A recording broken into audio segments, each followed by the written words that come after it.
Bienvenue, mesdames et messieurs, sur NCA, la nouvelle chaîne africaine. La campagne électorale s'ouvre le 28 février prochain en République du Congo en vue de la présidentielle, elle prévue le 15 mars 2026. Le président sortant, le président Denis Sassou Nguesso, a été désigné en décembre dernier par son parti, le PCT, candidat pour porter les couleurs de son parti à l'occasion de cette présidentielle. Alors où en sont les préparatifs et qu'est-ce qui véritablement va se jouer le 15 mars 2026 au Congo? Nous recevons Thierry Mongala. Il est le ministre congolais de la communication et des médias, porte-parole du gouvernement. Il est notre invité. Monsieur le ministre, bienvenue. Bonsoir. Et merci d'avoir accepté notre invitation. Je vous en prie. 30 décembre 2025, votre parti, le PCT, désigne à l'issue de son congrès, 6e congrès ordinaire, le président sortant comme candidat à la prochaine présidentielle, candidat que vous aviez d'ailleurs élevé au rang du très grand camarade du parti.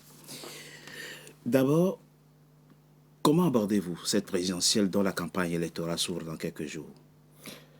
Alors d'abord, il faut considérer, vous l'avez rappelé de manière tout à fait juste, que le Parti congolais du travail, qui est le parti matrice de la majorité présidentielle, a, lors de son 6e congrès ordinaire, investi son candidat, c'est-à-dire le très grand camarade Denis Sassou Nguesso, président du parti, président du comité central. Maintenant, nous sommes dans un État qui dispose d'institutions.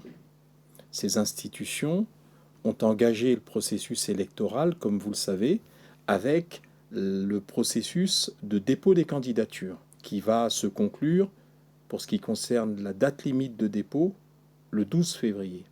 Entre-temps, je crois que le parti ayant investi le très grand camarade Denis Sassou Nguesso, le président de la République, chef de l'État sortant, il reste un élément majeur, c'est la position du candidat lui-même, c'est-à-dire du président de la République. Nous souhaitons qu'il réponde positivement à cette demande qui est formulée par l'ensemble des forces politiques qui soutiennent son action, pas seulement le PCT, mais l'ensemble de la majorité présidentielle et toutes celles et tous ceux de la société civile qui ont exprimé le souhait qu'il soit candidat. Parce que, comme vous le savez, l'élection présidentielle, c'est la rencontre entre un homme d'État et son peuple. Et donc, nous sommes dans l'attente, pas fébrile, mais disons l'attente vigilante de la réponse que nous espérons bien entendu positive du président de la République.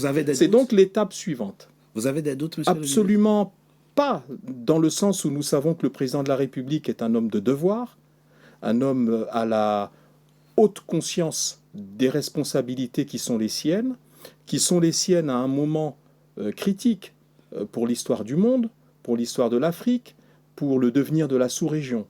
Et quand on a un leader expérimenté dont la dextérité est toujours un élément qui permettra à notre pays, à notre population, eh bien, de naviguer dans des eaux plus calmes grâce à ce commandant de bord tout à fait habile et tout à fait capable de répondre aux tempêtes qui pourraient être devant nous. La date limite du dépôt des dossiers de candidature, avez-vous rappelé, est le 12 février prochain.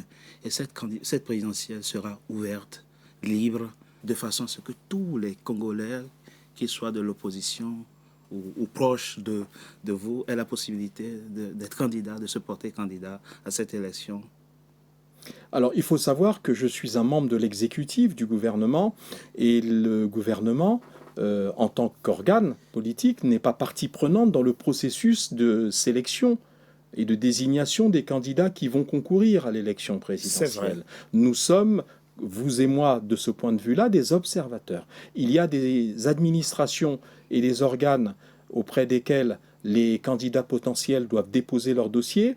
Il y a des instances de décision, Direction générale des affaires électorales, Commission électorale indépendante et au final la Cour constitutionnelle qui va arrêter la liste définitive des candidats. Je vous confirme par contre que, bien entendu, l'élection présidentielle est ouverte à toutes celles et tous ceux de nos concitoyens qui remplissent les conditions substantielles prévues par la Constitution et qui remplissent les conditions prévues par la loi électorale. Si des Congolaises et des Congolais désireux de concourir remplissent les conditions, il n'y a pas de raison, mais alors là, aucune, qu'ils soient empêchés d'être candidats. Monsieur le ministre, tous ces organes que vous venez de citer qui sont en charge de l'organisation de l'élection, on le sait, ont forcément des accointances avec le PCT, d'où la justesse de la question. Mais absolument aucune accointance. Il s'agit d'organes qui sont animés par des hauts fonctionnaires pour ce qui concerne les organes administratifs de gestion des dossiers de candidature. Il y a la commission électorale nationale indépendante, qui est une commission qui est composée de manière paritaire avec des représentants à la fois de l'État, des partis politiques, et le tout dirigé par un magistrat éminent, qui est le premier président de la Cour suprême. Ce n'est pas rien dans un pays. Et je vous le rappelle, le pouvoir judiciaire est totalement neutre et totalement indépendant des passions et des partis politiques. Et enfin, bien entendu, vous avez la Cour constitutionnelle qui est le juge suprême. Donc il n'y a à aucun moment du processus un risque de pollution par les passions politiques ou par les prises de position partisanes. Quant au processus électoral lui-même, au déroulement du processus électoral lui-même, tout est mis en œuvre pour que cette campagne qui va s'ouvrir le 28 février prochain se déroule de façon sereine et que le scrutin prochain soit apaisé? Alors le scrutin sera bien entendu qui va se dérouler dans un climat apaisé, c'est clair. Le scrutin va se dérouler dans des conditions de sérénité qui vont permettre aux candidats de déployer leurs arguments de campagne, de se déployer sur l'ensemble du territoire, les dispositions sécuritaires, les dispositions logistiques, les dispositions qui permettront ce déploiement et qui permettront cette libre expression, par exemple dans les médias. Toutes ces conditions seront remplies puisqu'elles sont en cours d'implémentation. Un haut gradé de l'appareil sécuritaire congolais respectable général a déjà prévenu contre toute manifestation sans autorisation au cours de ce processus électoral. Ça veut dire quoi? Que des tensions sont à craindre? Écoutez, je crois que ces propos sont ceux de la force publique. Je n'ai pas à les commenter. Je ne suis pas, comme vous le savez, membre de la force publique. Je considère simplement que si nous voulons, et vous l'avez rappelé, un scrutin libre, apaisé et transparent, il y a une condition minimale, c'est qu'il n'y ait pas de désordre. Revenons à la désignation du président sortant, monsieur le ministre. Deux mots ont ponctué le discours de monsieur Pierre Moussa, secrétaire général de votre parti, le PCT, à l'occasion donc du sommet qui a investi du Congrès, qui a investi le président sortant, candidat du PCT. Deux mots donc ponctué son discours: continuité et stabilité. Monsieur le ministre, que doit-on comprendre sous le vocable continuité ici? Alors, continuité et stabilité, ces deux vocables doivent s'inscrire dans un schéma qui est le suivant. C'est comme vous l'aurez constaté, vous êtes un journaliste et un grand observateur de l'évolution du monde. Le monde aujourd'hui, la vie internationale est fragilisée par un certain nombre de préoccupations, par une certaine instabilité et donc par la nécessité pour les dirigeants de nos pays, qu'il faut placer à leur échelle. Nous ne sommes pas une grande puissance internationale. Tous nos pays sont donc soumis à ce climat de plus grande fragilité, de plus forte instabilité internationale. Eh bien, il est bon d'avoir à la tête de nos pays des dirigeants expérimentés au leadership solide. Et le président de la République est un dirigeant expérimenté et nous pensons qu'il dispose des qualités qui permettraient à notre pays, pour les prochaines années, d'assurer cette stabilité qui est quand même un des éléments majeurs et un des prérequis de toute politique publique réussie. Ça pourrait résonner, continuité pourrait résonner à l'oreille de certains de vos compatriotes qui vivent de réelles difficultés, mais comme il en existe dans tous les pays, ça pourrait résonner comme la continuité des difficultés qu'ils éprouvent déjà au quotidien. Mais on sait que, vous l'avez rappelé, une présidentielle, c'est la rencontre d'un homme avec le peuple. Alors, continuité, comme je le dis, ça pourrait résonner comme ça. Alors, il faut noter que on ne gouverne pas un pays en regardant exclusivement dans le rétroviseur. c'est-à-dire en regardant seulement le bilan. Un homme d'État, c'est à la fois un bilan, c'est à la fois des avancées, c'est des défis qui restent à relever. Les avancées sont connues, la paix, la stabilité, la construction d'infrastructures modernes qui permettent au pays d'amorcer son développement durable. Les avancées, c'est notre réconciliation, entre guillemets, avec la communauté financière internationale. Vous le savez que nous avons achevé pour peut-être une des premières fois dans l'histoire de notre pays depuis l'indépendance, notre programme de facilité élargie de crédit avec le Fonds monétaire international. C'était pas acquis, ce n'était pas évident au départ. Eh bien, aujourd'hui, nous avons renoué avec la communauté internationale et, comme vous le savez également, le Congo a lancé de manière réussie un eurobond il y a quelques mois de plusieurs centaines de millions de dollars. Et tout cela s'inscrit dans la vision, parce que, je l'ai dit tout à l'heure, un homme d'État, ce n'est pas seulement le rétroviseur, c'est important de savoir d'où on vient pour savoir ce qui a été accompli et ce qui reste à accomplir. Mais c'est aussi une vision, c'est aussi des perspectives. Et le président de la République, de ce point de vue, est un visionnaire, est un homme d'État qui anticipe, un homme d'État qui a une ligne depuis qu'il est entré en politique. J'ai parlé de la paix, j'ai parlé des infrastructures, et nous avons un défi qui reste aujourd'hui à surmonter, qui est celui de l'inclusion de la jeunesse.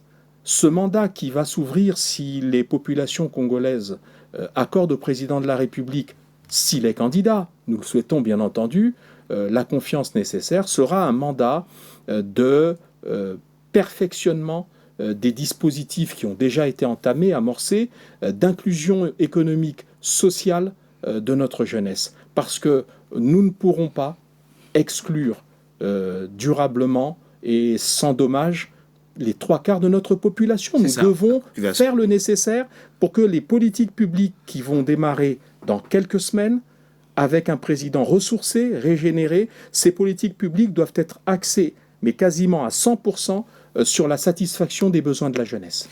Cette même jeunesse pourrait vous poser la question, maintenant, monsieur le ministre, pourquoi c'est maintenant que vous pensez à nous? Vous avez eu le temps de penser à nous. Il fallait poser des bases. Ces bases, c'était d'abord de récupérer nos marges de manœuvre financières, je viens de le dire. Cette marge de manœuvre va permettre un approfondissement des mécanismes qui ont été mis en place depuis quelques années par les pouvoirs publics. Il s'agit de tous les dispositifs d'aide à la formation qualifiante des jeunes. Il s'agit des dispositifs de facilitation de crédit ou de microcrédit pour tous ceux qui sont porteurs de projets. Il s'agit de l'accompagnement de nos jeunes pour la mise en place au niveau agricole ou au niveau du numérique ou au niveau de tout ce qui est aujourd'hui industrie qui permettront d'assurer des revenus pour ces jeunes entrepreneurs et en même temps de l'emploi pour ceux qui les accompagneraient dans la démarche, avec des incitations fiscales et des incitations qui permettront que les entreprises ou les initiatives mises en place ne meurent pas de leur belle mort au bout de quelques mois ou de quelques années. Tout cela, il fallait créer les bases. Aujourd'hui, elles sont créées et nous pensons qu'avec le retour attendu, espéré à ces marges de manœuvre financières, donc à ces marges de manœuvre budgétaires, nous pourrons mettre en œuvre une politique efficace d'insertion de la jeunesse. Les défis, ils sont là, ils sont nombreux, monsieur le ministre. Vous avez évoqué quelques-uns. La zone CEMAC va mal, et avec elle, le Congo. C'est le moins qu'on puisse dire, au regard du dernier sommet extraordinaire convoqué par le président de la République le 22 janvier dernier. Et récemment, le Premier ministre congolais a indiqué que votre gouvernement a fait d'énormes efforts pour diminuer, pour baisser la dette extérieure. Mais que ces efforts fournis ont eu comme conséquence l'abandon des investissements publics, ce qui, par ricochet, a entraîné l'augmentation de la dette intérieure. Et on sait que les opérateurs économiques de votre pays sont en grande difficulté. Et quand les opérateurs souffrent, c'est l'emploi qui en souffre. Quelle réponse avez-vous à l'occasion de ce rendez-vous électoral qui vient à leur porter, apporter aux Congolais, à ces chefs d'entreprise, vis-à-vis de qui vous avez des dettes? Qu'est-ce que vous leur répondrez? Il faut d'abord distinguer deux choses. Il faut distinguer l'action du gouvernement qui va se poursuivre dans les prochaines semaines, Oui. et même durant le processus électoral. Cette action se caractérise depuis plusieurs mois, plusieurs années, par le souci qui est celui du gouvernement, ce qui explique d'ailleurs, je vous le rappelle, ce que j'ai dit tout à l'heure, c'est-à-dire la réussite du programme de facilité élargie de crédit. Il fallait faire baisser la pression sur les finances publiques du poids de la dette extérieure et intérieure. Il fallait mener une politique d'orthodoxie budgétaire qui permette de retrouver ces marges de manœuvre. Donc c'est cette politique qui va d'abord se poursuivre et qui permettra et qui va faciliter ce que le président de la République, s'il est candidat, va proposer, c'est-à-dire un projet de société. Donc la politique actuelle est une politique qui tend à réduire le poids de la dette. D'ailleurs, elle a été réduite, cette dette, de manière significative. La dette extérieure. Voilà. Maintenant, la dette intérieure, nous avons des mécanismes qui permettent au niveau de la Caisse congolaise d'amortissement et de tous ces mécanismes de gestion du remboursement de la dette, une expertise qui va permettre de baisser la pression qui est celle des entreprises concernées. Donc, ce qui compte au moment où nous parlons, c'est que l'État va continuer son office pendant la campagne, et ensuite, nous resterons dans l'attente des grandes orientations du président de la République s'il est candidat, c'est-à-dire son projet de société qui va, s'il est candidat, et si ce projet de société est rendu public, et il le serait pendant la campagne, s'il est candidat, eh bien, à ce moment-là, nous aurons les éléments qui vont nous permettre, et vous les observateurs, et nous les politiques, d'expliquer à nos populations les perspectives et la direction dans laquelle nous irons si le président de la République est réélu. Monsieur le ministre, il y a une question très très importante, mais que nous, journalistes, nous ne posons pas souvent, mais qui mérite quand même d'être examinée parce qu'elle est curieuse, cette question. C'est la question du paradoxe congolais. On a récemment suivi M. Alain Akoula Atipo de la Commission nationale d'auto-évaluation qui vantait les immenses potentialités de votre pays, le Congo. Quand vous prenez une ville comme Brazzaville, c'est une ville à la fois moderne, une ville attractive, objectivement attractive, puisque de grandes chaînes hôtelières viennent s'installer à Brazzaville. Le président de la République a inauguré le 2 décembre dernier Kempinski, l'hôtel Kempinski. C'est rare les capitales africaines qui abritent des hôtels pareils. Vous n'avez pas à faire face au terrorisme ni au djihadisme comme certains pays qui ne sont pas loin de vous. Et les potentialités sont là. Comment comprendre la difficulté à relever le niveau de vie de la grande majorité des Congolais?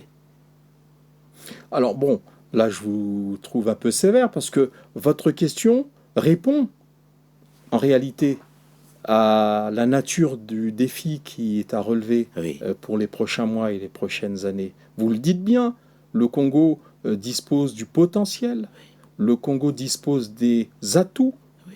mais vous le dites encore vous-même dans votre propre interrogation, on a attiré ou on attire de grands investisseurs, y compris une chaîne hôtelière aussi Brazzaville, prestigieuse que Kempinski. Oui. Donc, cela veut dire qu'on n'est pas tout à fait les derniers.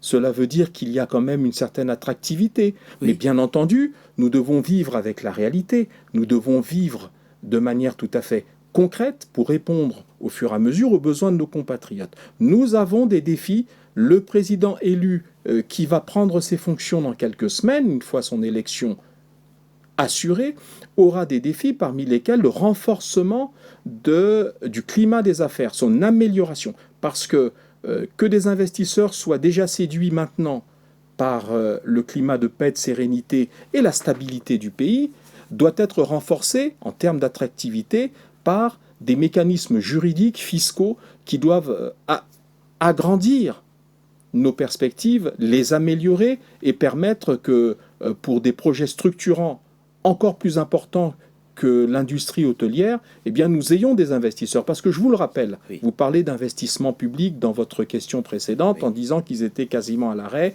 Mais oui, C'est mais le tout Premier ministre simplement... qui l'a indiqué. Oui, mais c'est aussi parce que nous avons un choix stratégique qui est très clair, c'est que le temps des grands investissements publics qui pouvaient parfois aboutir en Afrique à la mise en place d'éléphants blancs, à la construction d'éléphants blancs inutiles et pour l'État et pour les populations, ce temps est révolu. Aujourd'hui, nous sommes passés, parce que l'expérience aidant, la vision et la volonté du président de la République aidant, nous sommes passés à la perspective de mener des projets sous des formes de financement qui soient des formes de financement modernes. Les projets de partenariat public-privé, tout ce qui permet à l'État, qui lui est garant de l'intérêt général, mais qui souvent n'est pas un bon gestionnaire ou qui ne dispose pas des capitaux, cette fois-là, injectés dans l'économie ou dans des projets, eh bien que l'État, juge de l'intérêt général, s'associe ou facilite l'arrivée d'investisseurs privés qui, eux, ont intérêt à investir et à avoir à un moment donné un retour sur investissement dans un cadre qui soit sécurisé, et l'État lui-même qui veut que pour des raisons d'intérêt général, tel ou tel projet soit mis en œuvre, eh bien, de garantir la réussite de la mise en place de ces projets au profit, au plaisir des populations. Donc voilà les grandes perspectives. Maintenant, pour le reste, oui, attendons que le président soit candidat, et nous le souhaitons encore une fois, et qu'il présente à nos compatriotes, aux Congolaises et aux Congolais, son projet de société. Dans l'hypothèse qu'il dit oui à votre appel, vous n'aurez plus de doute quant à sa réélection. Ben écoutez, nous considérons que quand on commence un match, si une équipe arrive sur le terrain, on vient d'avoir la CAN de football il y a quelques semaines, si l'équipe arrive sur le terrain et qu'elle doute elle-même de sa victoire, elle ne gagnera pas. Donc nous ne doutons pas d'une issue favorable, bien entendu. Mais simplement, nous sommes des gens à la fois modestes, à l'écoute de notre peuple, et en même temps, un match ne se joue que sur le terrain. Parce que il ne se joue que sur le terrain, il ne se joue pas ailleurs. Parce qu'il y a aujourd'hui un Congolais qui pourrait vous faire douter? Non, on ne parle pas de doute, on parle d'humilité et de respect des populations. Voilà. Merci, monsieur le ministre, d'avoir été notre invité. Je rappelle, Thierry Mongala, je rappelle que vous êtes le ministre congolais de la communication et des médias, porte-parole du gouvernement. On vous souhaite une présidentielle apaisée. On souhaite à nos compatriotes une présidentielle apaisée. Merci d'avoir été notre invité. Je vous en prie. Mesdames et messieurs, c'était notre invité. Merci d'avoir été nombreux à notre compagnie. Restez fidèles à nos programmes. À très bientôt pour un nouveau numéro de notre invité.